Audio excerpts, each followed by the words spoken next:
Boa noite a todos. Boa noite, Jesus, nos ampare, nos guie, abrange os nossos corações agitados, as nossas mentes inquietas, para que a gente consiga, de fato, absorver da, dos ensinamentos trazidos pelo benfeitor Emmanuel, a essência do Evangelho de Cristo, né? Para que a gente consiga aplicá-la às nossas atividades diárias, para que a gente consiga trazer o Evangelho para a nossa vida no dia a dia, né? Mais do que ouvir falar sobre, é vivenciar essa experiência que é a vida em Cristo.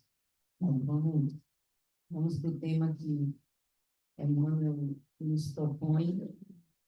Gil estava brincando que ele lembrou muito de mim quando ele começou a ler o texto. E eu devo dizer que eu lembrei muito de mim mesma quando comecei a ler o texto, porque, enquanto mãe, nós temos, né, o dever, a obrigação de orientar, de guiar e de auxiliar os nossos filhos nessa jornada enquanto encarnados. Imaginemos nós o papel de Deus nas nossas vidas, né? Se nós, enquanto criaturas cheias de defeitos, com nossas particularidades nesse processo, nessa caminhada de evolução, ainda assim nos propomos a orientar os nossos filhos para que eles tenham uma jornada menos dolorosa, menos sofrida. Com Deus não poderia ser diferente, né? Por que a gente imaginar que Deus desejaria para os filhos dele algo diferente, considerando que esse amor dele a gente não consegue nem mensurar? E aí Emmanuel nos propõe esse tema que chama correções. Ele faz um comentário em cima da carta de Paulo aos Hebreus 12, 7, que diz o seguinte: se suportais a correção, Deus vos trata como a filhos, pois que filho há a quem o pai não corrija? E Paulo faz essa pergunta aos judeus, né? E é uma pergunta que vale para todos nós, porque o evangelho, ele é atual, ele é a nossa vida agora. E, portanto, é uma pergunta que ele faz para a gente, né? E nos cabe refletir sobre essa pergunta dentro da perspectiva das nossas relações, da nossa vida e da nossa relação com essa vida que nós desejamos, acordamos com a espiritualidade para termos nessa existência aqui, né? Afinal de contas, nós nos planejamos para vivenciar essas experiências. E aí, esse texto de Paulo aos Hebreus, ele fala sobre a fé, né? Sobre, naquele momento de maior dificuldade, que é o momento do que Emmanuel chama de correções, Paulo vai chamar de disciplina, nós nos mantenhamos firmes nessa fé, no entendimento de que essa experiência que está nos sendo imposta, ela tem um retorno efetivo para a nossa existência. E o que é esse retorno efetivo para a nossa existência? É que ela tem a capacidade de nos transformar, que a gente possa sair dessa experiência melhor do que nós entramos. E é esse exercício de fé que Paulo vai convidar os judeus. E ele continua dizendo que o bem suportar a disciplina nos colocava na condição de participantes desta santidade, nos ligava a esse divino. E aí, é em cima desse trecho da Epístola de Paulo que Emmanuel vai escrever o seu comentário. E ele começa dizendo, bem-aventurado. Bem-aventurado o espírito que compreende a correção do Senhor e aceita sem relutar. Raras, todavia, são as criaturas que conseguem entendê-la e suportá-la. E aí a gente precisa fazer a primeira observação dessa fala de Emmanuel, para que a gente possa refletir sobre o que são as correções da misericórdia divina e o que são as nossas escolhas por vivermos experiências dolorosas, porque são duas coisas distintas. Quando Emmanuel nos fala sobre essas correções, ele está nos dizendo que a misericórdia divina atuando para que a gente viva uma experiência na qual a gente não vai poder dizer, não, não quero passar por isso aqui agora, não. Deixa para depois. É uma experiência que nos é imposta. E a gente vai precisar vivenciar essa experiência. E qual é aquele outro tipo de sofrimento que não nos é imposto? É aquele que é voluntário dentro da perspectiva de que nós escolhemos viver desta ou daquela forma. Não que a misericórdia divina não nos seja também uma escolha, né? A gente precisa entender que quando a gente se planeja no mundo espiritual para reencarnar, a gente concorda com isso. Mas perceba, é uma imposição dentro da perspectiva de que não há possibilidade de que a nossa vontade faça aquilo deixar de acontecer, né? Não é a nossa experiência com, às vezes, relações que não nos ajudam, relações tóxicas, né? É uma palavra que está muito na moda. E às vezes a gente tem relação tóxica com o outro e com a gente mesmo.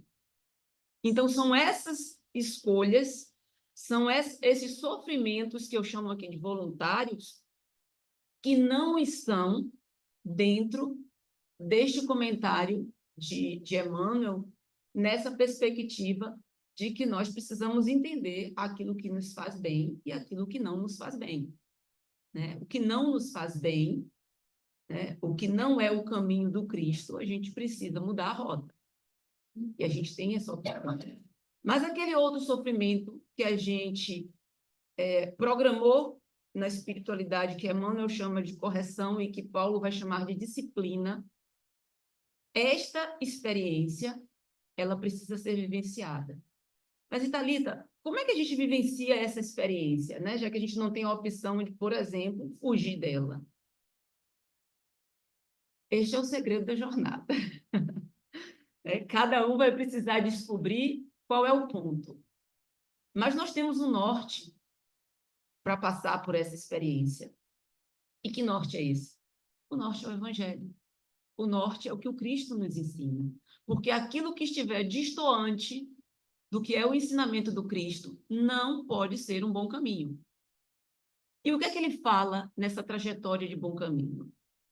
E aí, Emmanuel continua assim: por vezes, a repreensão generosa do alto, símbolo de desvelado amor, atinge o campo do homem, traduzindo advertência sagrada e silenciosa. Mas, na maioria das ocasiões, a mente encarnada repele o aguilhão salvador, mergulha dentro da noite da rebeldia, elimina possibilidades preciosas e qualifica de infortúnio insuportável a influência renovadora destinada a clarear-lhe o escuro e triste caminho. Emmanuel está nos dizendo que esta correção que nos é dada pela misericórdia divina, ela tem o propósito de nos tornar pessoas melhores. E que jornada é essa que a gente precisa trilhar? Aí eu fui buscar lá no Evangelho, bem-aventurados os aflitos. Não tem como desassociar este processo de dor, de sofrimento, sobre esta bem-aventurança, sobre este ensinamento que o Mestre vem nos trazer, do bem viver essa experiência. E aí eu peguei um trechinho pequenininho, que é um comentário de Lacordaire, que ele traduz o que significa esse bem-aventurados os aflitos. Bem-aventurados os que têm a ocasião de provar sua fé, sua firmeza, sua perseverança, e sua submissão à vontade de Deus, porque terão centuplicada a alegria que lhe falta na terra. E por que eu peguei esta tradução? Porque eu achei que ela se enquadra justamente ao que Paulo propõe e ao comentário de Emmanuel, né? No momento de dor, é hora da gente demonstrar nossa fé. Porque se a gente entende que aquela experiência é necessária, seja ela vinda através de uma doença, de uma grande perda, de um momento muito difícil da nossa existência, é o momento da gente ter a certeza de que ali é a nossa oportunidade. Ali é aquela hora, talvez a gente tenha esperado toda uma encarnação para fazer diferente do que a gente já fez nas outras. E como é que se começa a fazer diferente? É buscando em cada um de nós essa centelha divina que é a fé, que é a certeza de que existe algo para além daquilo e que este algo vai nos manter firmes e convictos na nossa jornada. De que a nossa vida ela é muito mais do que os nossos olhos veem, de que a nossa verdadeira vida é espiritual e que esta aqui é justamente esse exercício para que a gente consiga voltar para a vida espiritual, um degrauzinho mais para frente neste nosso processo de evolução, deixando para trás, quem sabe, essas contendas que a gente costuma criar ao longo da vida com alguém, seja perdoando, seja pedindo perdão, né? A dor ele tem esse papel transformador, porque quando a gente se vê diante de uma doença, por exemplo, a gente não tem outra opção a não ser refletir sobre a nossa vida, porque a iminência do desencarne, ela nos convida a enxergar a vida sob uma perspectiva diferente. Ou talvez aquela doença que vira a chave e faz a gente necessariamente ter que vivenciar aquela experiência de uma outra forma, seja porque perdemos movimentos, seja porque perdemos algum sentido, seja porque deixamos de enxergar a nós mesmos como a beleza que nós supomos ser a ideal. O sofrimento ele tem esse propósito de nos chamar a atenção para algo, algo que precisa ser corrigido e repensado. É por isso que essa correção, que é a misericórdia divina que é colocada por Emmanuel, ela é aquela pela qual nós precisamos vivenciar. Se ela vai nos trazer um resultado positivo, aí já depende de cada um de nós, né? Porque, obviamente, a gente pode passar por sofrimentos, e certamente já passamos, que não nos trouxeram absolutamente nenhuma melhora nesse nosso processo reencarnatório. E que a gente seja muito atento para isso. Mas o benfeitor, ele continua. Muita gente, em face do fenômeno regenerativo, apela para a fuga espetacular da situação difícil e entrega-se, inerme, ao suicídio lento, abandonando-se à indiferença integral pelo próprio destino. Quando ele fala sobre esse suicídio lento, é preciso que a gente entenda que não necessariamente é o literal, que na verdade não é o literal, porque a gente pensa assim, mas eu não estou, né, atentando contra a minha encarnação. Mas não é sobre isso apenas que Emmanuel nos alerta. É sobre a forma como nós encaramos essa adversidade, como nos portamos diante dela, né? Se nós paralisamos, ou se por conta dela nós começamos a adquirir todo um processo que, além de não nos ajudar ao sofrimento, ainda vai complicar a nossa encarnação.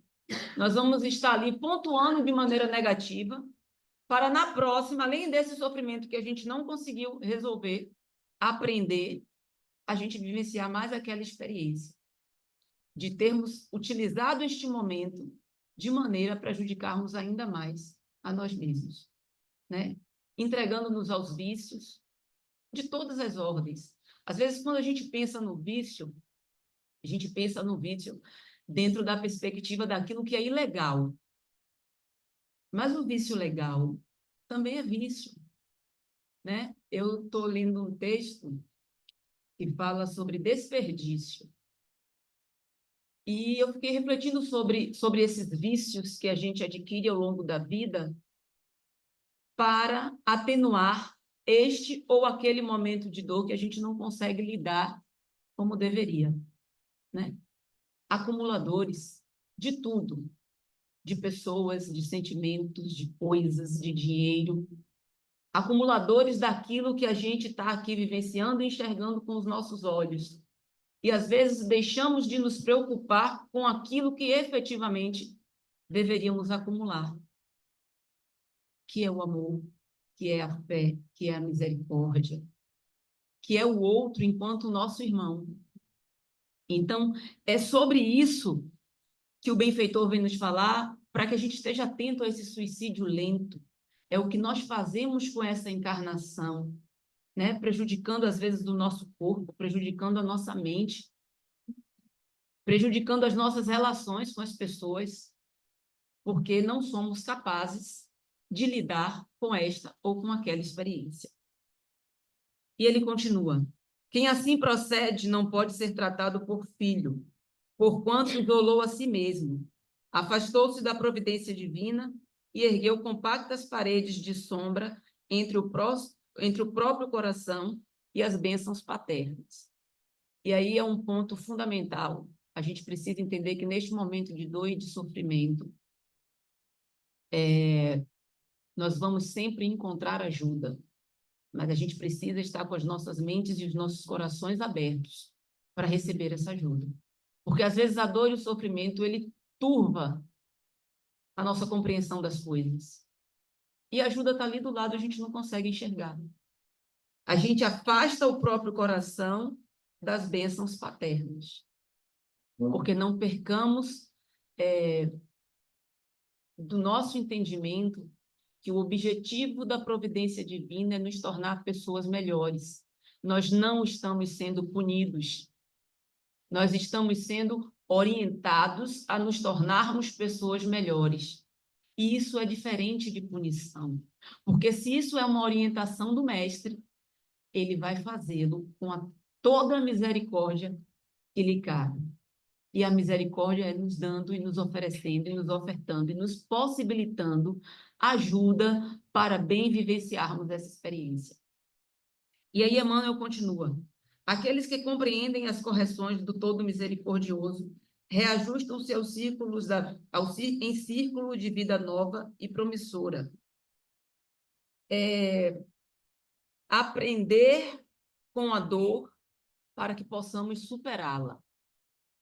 É sobre isso. É nos realinharmos com o divino que habita em nós.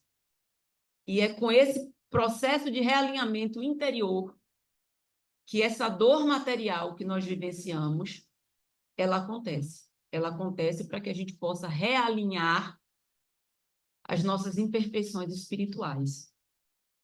E aí ele diz: vencida a tempestade íntima, valorizam as oportunidades de aprender, servir e construir, fundamentados nas amargas experiências de ontem, aplicam as graças da vida superior com vistas ao amanhã.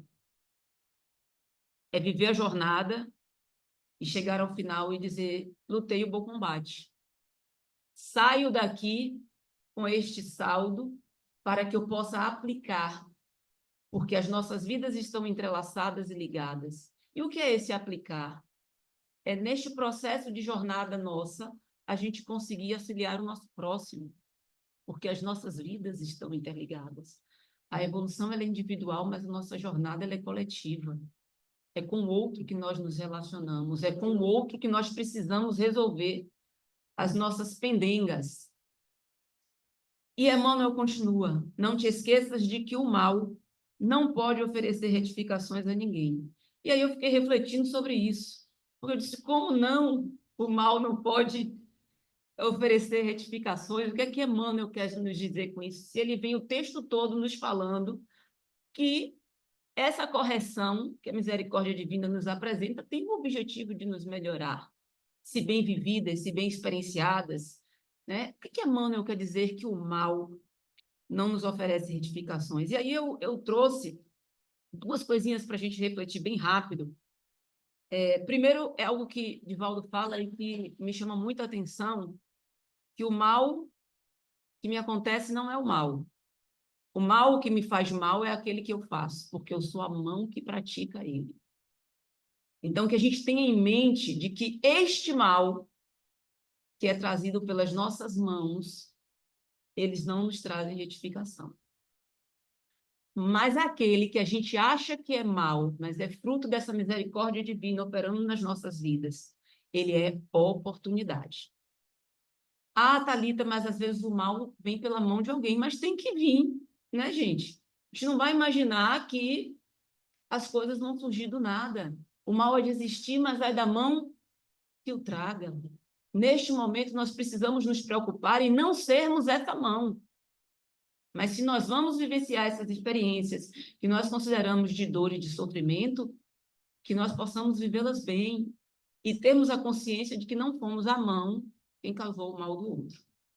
É sobre este mal que Emmanuel nos fala. E eu quero deixar também uma coisa muito clara, porque foi algo que me tocou durante essa leitura. Não se trata de apologia ao sofrimento, tá? A gente precisa entender que o sofrimento ele não tem que ser buscado.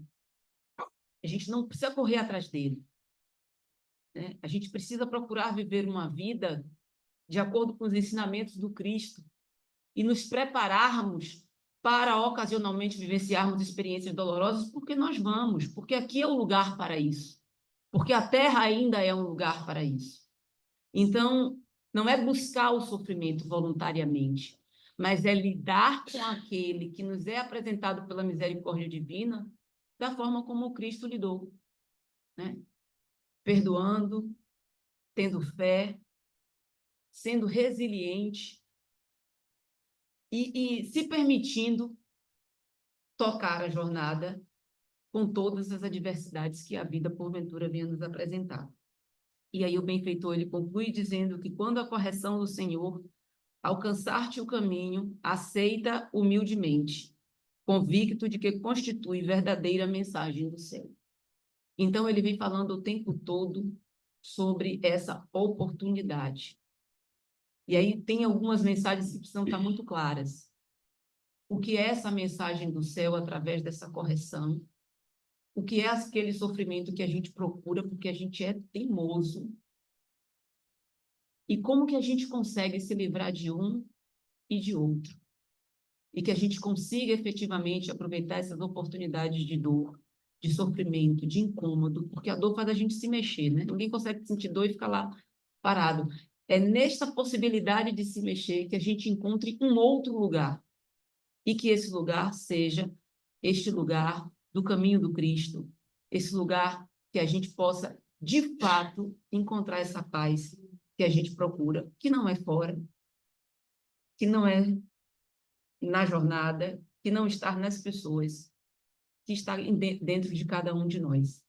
A felicidade está dentro de cada um de nós, a paz que a gente procura está dentro de cada um de nós, a fé está dentro de cada um de nós, o amor está dentro de cada um de nós. Então, é essa busca interna, é esse desconforto interno através da dor que a gente precisa se movimentar para encontrar esses lugares. E que o Mestre Jesus nos abençoe, nos oriente nas nossas jornadas individuais e que a gente esteja com os nossos corações e as nossas mentes abertas para a ajuda que vem do alto, porque ela com certeza vem.